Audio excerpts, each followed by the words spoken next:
Olá, pessoal. Eu sou advogado trabalhista, militando na defesa do interesse do trabalhador bancário, do jogador de futebol, do desportista em geral, do jornalista, do aeronauta, do aeroviário e também dos demais trabalhadores, né?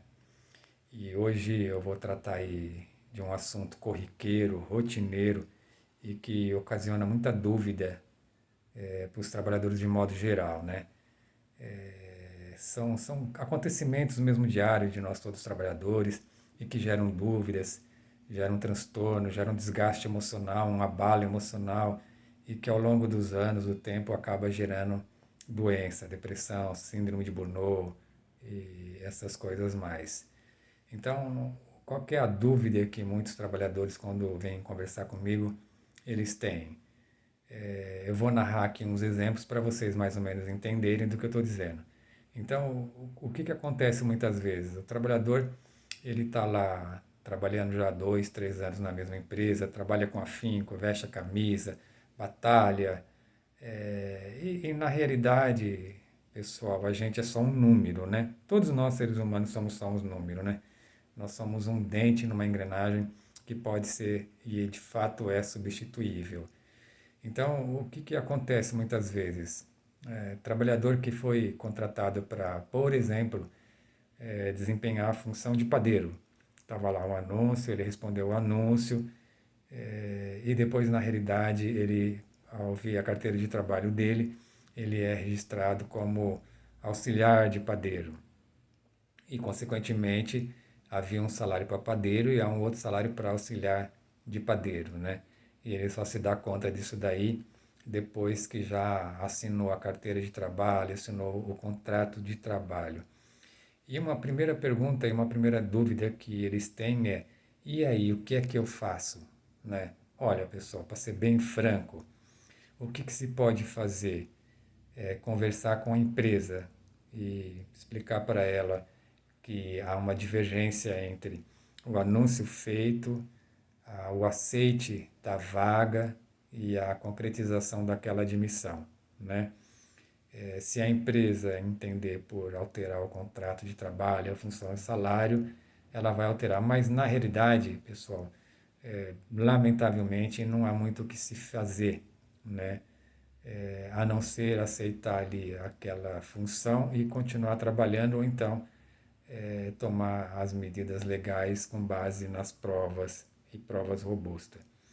O segundo exemplo, que varia bastante do primeiro, porque no primeiro é uma questão de admissão e foi prometido uma função, um salário, de repente ele é registrado com outro, tem o caso efetivamente que o funcionário ele trabalha ali já há 3, 4 anos, com afinco, com dedicação, né, com seriedade, e a empresa, pelo lado dela, é muito desrespeitadora, trata com muito rigor, muito desrespeito. E ocorre, né, pessoal, a gente que depende de condução, transporte público, às vezes pode atrasar 5 minutos, 10 minutos, e às vezes o nosso superior ali ele não quer entender isso, né? Então a gente chega ali na empresa 5 minutos atrasado e ele já dá uma advertência verbal, em outras circunstâncias já dá uma advertência por escrito, e não somente isso, e não bastasse isso, ele suspende o funcionário por 3, 4 dias e manda voltar para casa, e o funcionário chateado dali mesmo já procura um advogado para indagar o que pode ser feito. Na verdade, pessoal, também não há muito o que se fazer, né? Eu sempre respondo que tentar conversar de forma amigável com a empresa, explicar a situação, sempre é o melhor caminho. Mas também respondo que é um caminho que não tem um resultado, né, pessoal?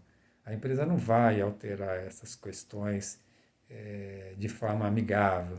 Então, se você, evidentemente, por necessidade, caso fortuito, força maior, vier a chegar atrasado de novo 5 minutos, 10 minutos, novamente essa conduta da empresa vai se repetir, você vai de novo ser advertido, suspenso, mesmo tendo já anteriormente explicado para a empresa que você mora longe, sai bem antes do horário que você entra na empresa, exatamente para evitar chegar atrasado, mas que ainda assim incidentes eles acontecem, né? Caso fortuito, força maior, acontece. O ônibus quebra, o ônibus bate, chuva, não é verdade?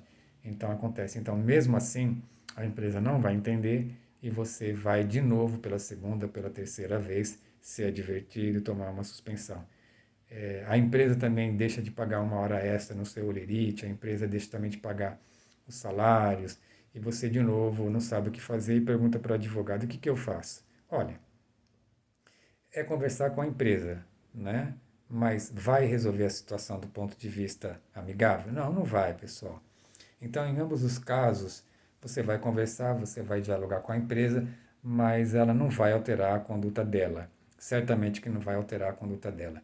Neste caso, a minha sugestão a todos os trabalhadores é evitar o máximo que você pode ter incidentes com a empresa, tal como chegar atrasado, faltar, para evitar transtornos para você mesmo. Se você sabe que o dia está chovendo, sai 15 minutos mais cedo. Se tem alguma outra questão que você sabe que vai trazer prejuízo para você, sai um pouco mais cedo, mas evita chegar. Agora, se fazendo tudo isso, a empresa te trata com muito rigor, te trata com desrespeito, atrasa o salário, você reclama, ela não faz nada. Você trabalhou em hora extra naquele mês e ela não pagou as suas horas extras e você se queixou e ela vai te pagar 2 meses depois. O que, que você pode fazer com isso? Pessoal, sinceramente, do ponto de vista amigável, você não pode fazer nada, porque se a empresa não quiser alterar a conduta dela, ela não vai alterar e você não tem nada que você possa fazer do ponto de vista amigável para alterar isso aí. Então, nestes casos, a minha sugestão, além dessas que eu já falei, é você juntar todas as provas que você tem, guardar documento, ter uma boa relação com seus colegas de trabalho, porque numa eventual necessidade de ajuda você os ter, guardar o lerite, tirar fotos de cartão de ponto, enfim, juntar todas as provas para um eventual processo onde você vai narrar tudo o que te aconteceu de tratamento desrespeitoso, com muito rigor, para daí então tomar as medidas legais e judiciais cabíveis. Tá bom, pessoal? Mas amigavelmente não tem muito o que se fazer para questionar certas condutas da empresa, beleza?